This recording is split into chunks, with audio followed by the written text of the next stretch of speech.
కాకినాడ 3వ battalion APSP camp నందు అమరవీరుల వారోత్సవాల్లో భాగంగా మెడికోవర్ హాస్పిటల్ సహకారంతో మెగా మెడికల్ క్యాంప్ మరియు రోటరీ క్లబ్ ఆధ్వర్యంలో ఉచిత రక్తదాన శిబిరం నిర్వహించారు.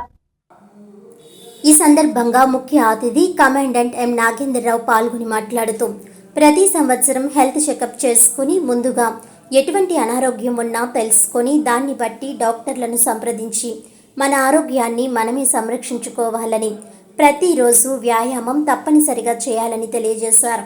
అలాగే పోలీస్ సిబ్బంది 14 మంది రక్తదానం చేశారు.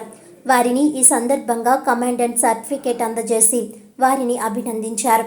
ఈ కార్యక్రమంలో Medicover doctor Chennakesavarao, MD cardiologist doctor Arun Kumar, MS ortho మరియు rotary blood bank medical officer doctor Kamarasu, unit medical officers doctor Sriram, doctor Lakshmidevi, assistant commandants D Muralikumar, S Manmatharao, M Mohan Rao, Gangarasu, ఆర్ఐలు అజయ్ కుమార్, రవిశంకర్, మురళీమోహన్ రావు, హరిబాబు, ప్రసాద్, ఇతర అధికారులు మరియు సిబ్బంది పాల్గొన్నారు.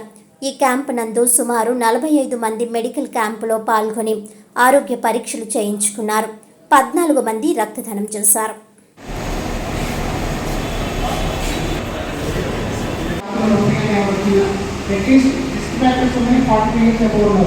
వాళ్ళందరికీ ఏం చేయాలి? Early treatment, early diagnosis treatment. Early diagnosis వచ్చేసి ఈసీజీ కానీ, పుడి కానీ, ఈఎన్టీ కానీ చేస్తాం. ఈ 3 ఖచ్చితంగా చేయించుకోవాలి ఎవ్రీ ఇయర్. ఈ షుగర్ కానీ, బీపీ కానీ ఉన్నవాళ్ళు, ఇంకా అదర్ రిస్క్ ఫ్యాక్టర్స్ ఉన్నవాళ్ళు, అట్లీస్ట్ ఒక 2-3 రిస్క్ ఫ్యాక్టర్స్ ఉన్నవాళ్ళు ఖచ్చితంగా యాన్యువల్ చెకప్స్, హెల్త్ చెకప్స్ అంటే మోస్ట్లీ మీకు జరుగుతుందా అనుకుంటున్నాను. ఇక్కడ annual checkup 2 doctors are already available. But ఈ డాక్టర్స్ ఈసీజీ 2Dకు రీచ్ చేయాలి కాబట్టి ఒకవేళ అవసరమైతే డౌట్ ఉంటే వాళ్ళు మాకు పంపించిన ఎవరో కార్డియాలజిస్ట్ పంపిస్తే సరిపోతుంది. సో ఈసీ 2Dకు టీఎంటీ అయితే ఖచ్చితంగా షుగర్, బీపీ, స్మోకింగ్, ఆల్కహాల్ ఉన్నవాళ్ళు యాన్యువల్లీ ఎవ్రీ ఇయర్ చేయించుకుంటే మనం ఎర్లీగా ట్రీట్ చేయొచ్చు. ఒకవేళ ఏమైనా ఉన్నా సరే, బ్లాక్స్ కానీ ఏమైనా సరే యాంజియోగ్రామ్కి వెళ్ళొచ్చు అవసరం అయితే. సో ఇవేమి ఏమి బాగానే ఉందంటే గొడవలేదు. ఎవ్రీ ఇయర్ చేయించుకొని రెగ్యులర్ చెక్ బాగుంది, హ్యాపీగా ఉందని చేసుకోవచ్చు. సో దట్స్ ఇంకోటి ప్రొఫిలాక్టిక్ ట్రీట్మెంట్ కూడా అవసరం ఇస్తాం. ఒకవేళ కనుక లాంటి వస్తే ట్రీట్మెంట్ ఇమీడియట్గా విత్ 90 మినిట్ల హాస్పిటల్ రీచ్ అయితే రిజల్ట్స్ బాగుంటాయి. స్టంట్ వేయడానికి నేను తెలుసు. తర్వాత లేట్ అయిపోయింది, గుండె పంపింగ్ తగ్గడం, హార్ట్ ఫెయిల్యూర్స్ అవడం ఎక్కువ అవుతాయి. సో కాబట్టి this is the thing have to learn. Attack వచ్చిందని ఎలా గుర్తుపెడతా ఉంటానికి కూడా ఒక సింపుల్గా ఒక 2-3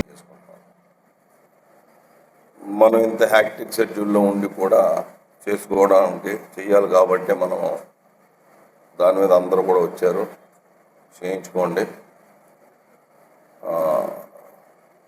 డాక్టర్ కామరాజ్ గారికి, sir last time blood donation క్యాంపులో మా దగ్గర నుంచి మే నాట్ బి ఎవరు ఆర్గనైజేషన్ కాదు, చాలా డొనేషన్ ఇచ్చాము. బట్ ఇఫ్ ఎమర్జెన్సీలో రిక్వైర్మెంట్ అడిగితే మీ వాళ్ళు సప్లై చేయలేకపోయారు సమ్ ఆర్గనైజేషను. బట్ మాకు ఏదైనా ఎమర్జెన్సీ వస్తే మీరు ఇస్తారని మీ గవర్నర్ గారు మాకు చెప్పడం వల్ల మీ రోటరీ క్లబ్కి ఈ అవకాశం ఇవ్వడం జరిగింది. మాకు ఎప్పుడు వచ్చినా, ఎప్పుడు అవసరం వచ్చినా బ్లడ్ డొనేషన్ మాకు ఇవ్వగలగాలి. అట్లాగే మన కార్డియాలజీ డాక్టర్ గారు చెప్పింది, చిన్న చిన్న ప్రికాషన్స్ మనం ఎక్కడున్నా ఎలా ఉన్నా రోజు మినిమం ఒక 30 మినిట్స్ వర్కౌట్ చేయమంట. అంటే చెమట పట్టాలి. బేసిక్గా నాకు తెలుసున్నాయని ఎవరో చెప్తే మొదటి 20 నిమిషాల్లో మనం చేసేదానికి పనికిరాదంట. అక్కడి నుంచి ఎన్ని నిమిషాలు చేస్తే అన్ని నిమిషాల్లో మన బాడీ మీద ఇంపాక్ట్ కనపడుతుంది.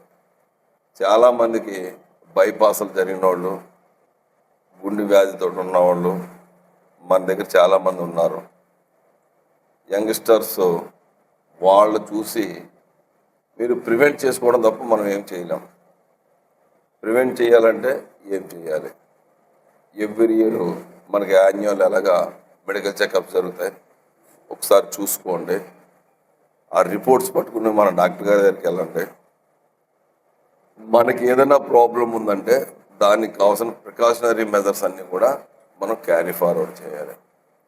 అలా చేసుకున్నప్పుడు మనకు ఆరోగ్యము బాగుంటుంది. మనం బాగున్నప్పుడే మన కుటుంబం బాగుంటుంది. అందుచేత ఇలాంటి అవకాశాలన్నీ కూడా మీరు సద్వినియోగం చేసుకుని మీ ఆరోగ్యం బాగా పరిరక్షించుకుంటారనేసి ఈ సభాముఖంగా తెలియజేసుకుంటూ